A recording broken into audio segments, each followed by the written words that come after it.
Hello guys, welcome back to one more mini vlog. A quick sweet recipe.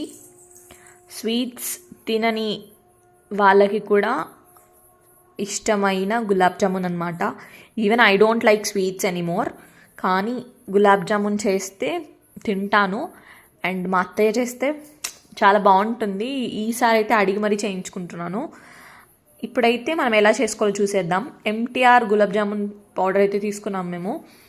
దాన్ని అంతా వేసుకొని కొద్దిగా పాలు యాడ్ చేసుకుంటూ అది కొద్దిగా వాటర్ యాడ్ చేసుకుంటూ మెత్తగా తడుపుకోవాలన్నమాట.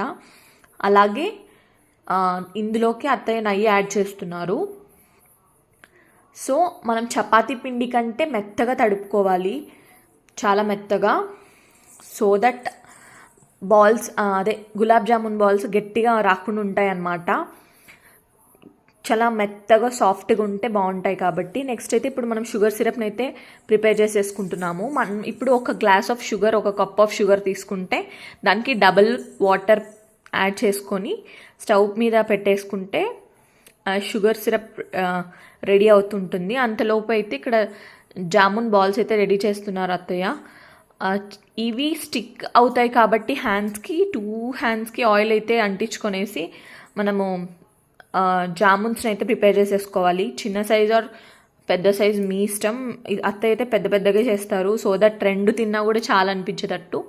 ఇప్పుడైతే షుగర్ సిరప్ బాయిల్ అయ్యేటప్పుడు ఫ్లేవర్ఫుల్ కోసం అయితే ఇలాచీ పౌడర్ యాడ్ చేస్తున్నాము.